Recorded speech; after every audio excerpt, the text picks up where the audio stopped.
पहुंच गया। शंकर भगवान का रूप धारण करके पार्वती जी को जान दी। पार्वती जी अदृश्य हो गई। पार्वती जी ने भगवान श्रीमन नारायण को कहा, जिस जलंधर ने ये मंत्र अपनाया है, जब तक सती वृंदा का सतीत्व है, जलंधर को कोई नहीं मार सकता। तो आप उसी मार्ग को अपनाइए। मां भगवती पार्वती की प्रेरणा से भगवान श्रीमन नारायण, कथा का बड़ा विस्तार है। भगवान श्रीमन नारायण जलंधर का रूप धारण कर वृंदा के शील का हरण करते हैं। वृंदा समझती है, और जब समझ गई वृंदा तो भगवान विष्णु को श्राप दिया, अरे परिस्त्रीगामी तुम नारायण, तुमने अच्छा देवियां शास्त्री नगर से हमारे संस्था के अध्यक्ष अखिल भारतीय ललितांबा शक्ति समिति के अध्यक्ष श्री गिरिराज जी, उनका परिवार भगवान विष्णु के इस पावन दरबार पर यहाँ से उपस्थित है। दूर दूर से भक्त आ रहे हैं, सभी का स्वागत है। और कथा का भाव ये निवेदन करता है, सती वृंदा ने भगवान विष्णु को श्राप दे दिया कि तुम पाषाण के हो जाओ, पत्थर के बन जाओ। भगवान नारायण कहते हैं, वृंदे मैंने यदि तुम्हारा शील का हरण किया है तो सुनो, मैंने जीवन में भी कभी किसी को अपनाया तो कभी उसे छोड़ा नहीं। ये भगवान की तो ध्यान रखें, जो भगवान की शरण है उसको भगवान कभी छोड़ दे। ये तो संसार के रिवाज है, हम सब कोई साथ दे जीवन में सदैव। और एक बात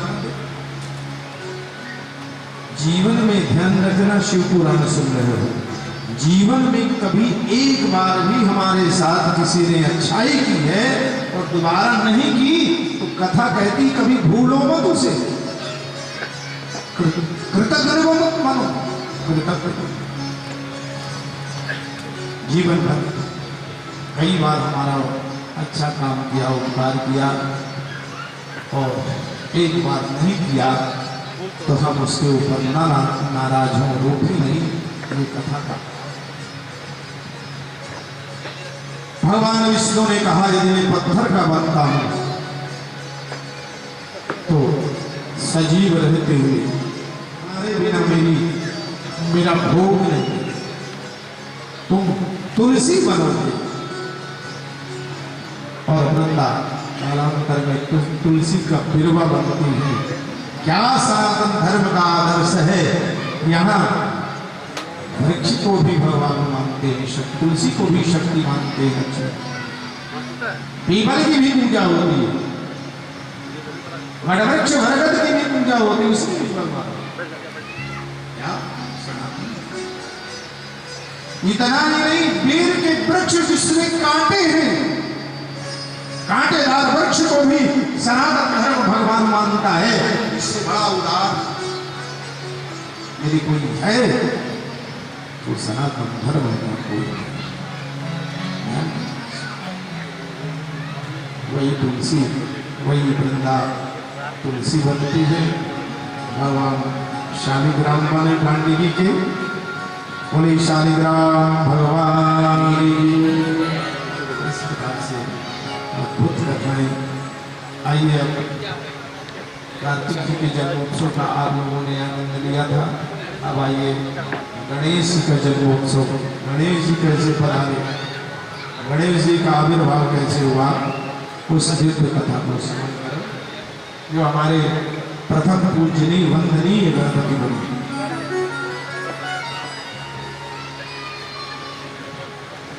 नंदकिशोर भगवान वर्णन करते हैं, हे सनत कुमार, एक बात पार्वती जी की जो सहेली जय और विजय थे, पार्वती जी से कहने लगी, देवी भगवान शंकर के असंख्य गण, लेकिन आपका कोई ऐसा सेवक नहीं जो आपके यहाँ डायरेक्ट चाहे शंकर भगवान हो चाहे कोई हो, सब आ जाते हैं, तो आपके तक आने में कोई रोके, ऐसा कोई आप अपना गण पैदा कर। सुन के पार्वती जी ने उसे बुला लिया, लेकिन एक दिन स्नान कर रही थी जगदम्बा पार्वती जी और शंकर भगवान स्नान करते समय यहाँ रहे थे, दरवाजा खटखटा रहे थे, बजा रहे थे, बुला रहे थे पार्वती जी को। तो भगवती जगदम्बा जी ने वहीं पर उपटन रखा था, तो मानवी करके बालक का निर्माण करते, और जैसे बालक का निर्माण किया, दिव्य दृष्टि से देखा, प्राण सत्ता का आवाहन कर भगवान वो मां भगवती ने उस निर्जीव बालक को सजीव करके चैतन्य बना दिया।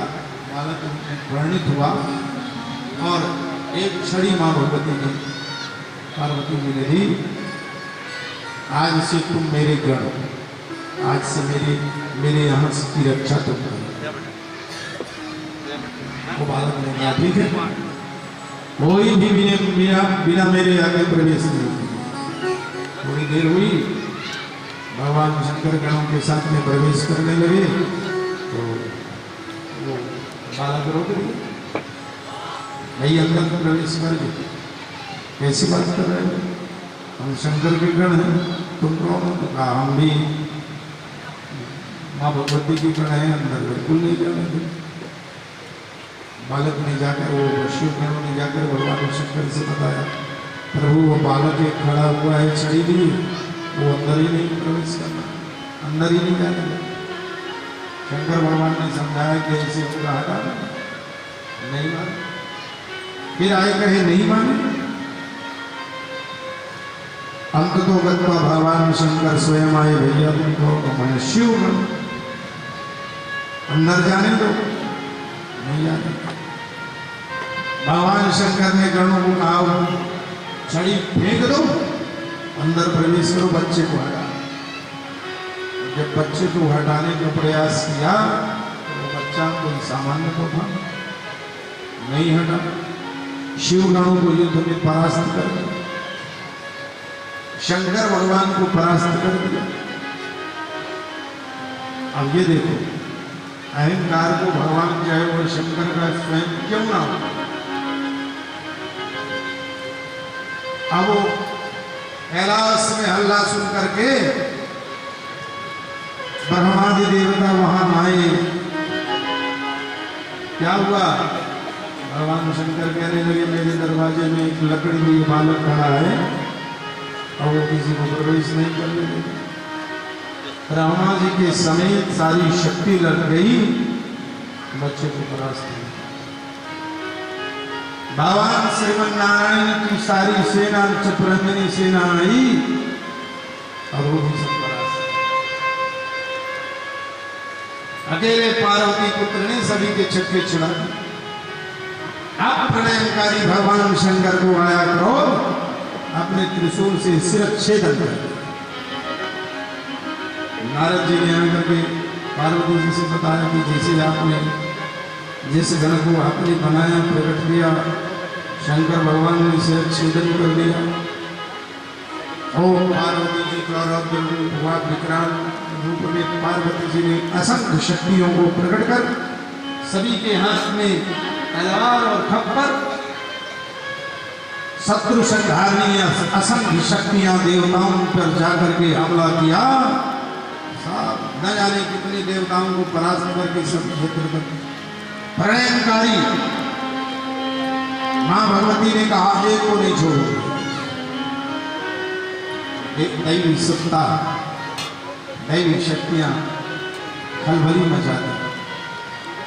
सब देवताओं ने आकर के भगवान भोलेनाथ से कहा, ये तो बड़ी विपदा है, कोई उपाय करो। तो शंकर भगवान ने कहा, उपाय क्या होगा भगवती? पार्वती जी जो नाराज है उन्हीं के पास में सब चलो, पूछो कैसे शांति। तो सब देव वृंद माँ भगवती जगदम्बा के पास में जाकर प्रार्थना करने लगे, हे माँ, आप इस रौद्र रूप में प्रलय कर दोगे, उस समय में प्रलय हो जाएगा, आप सबकी रक्षा कीजिए। तो जगदम्बा जल्दी प्रसन्न होकर के कहने लगी, ये कैसा, ये जो मेरा बेटा है ना, इसको फिर से जन्म मिल जाए और सभी देवताओं के पहले ये वंदनीय हो जाए, तो ये सारी शक्तियां देर नहीं लगेगी। शंकर भगवान से देवताओं ने कहा क्या करना चाहिए, तो भगवान शंकर ने कहा यदि सबकी रक्षा चाहे तो तुम ऐसे करना चाहिए, उत्तर दिशा में जाओ, जो भी पहले मिले उसी का मस्तक काट के ले आओ। एक दांत वाला हाथी मिला, हाथी के मस्तक को काट कर गणेश के जड़ में जोड़ा गया। भगवान शंकर ने जल का छिड़काव किया, जग में सभी देवताओं ने, शंकर भगवान, विष्णु भगवान, इंद्र ब्रह्मादि देवता सब बोलिए गणपति भगवान की जय। सबसे पहले आदि वंदनीय गणेश गणपति जगवंदनीय गणपति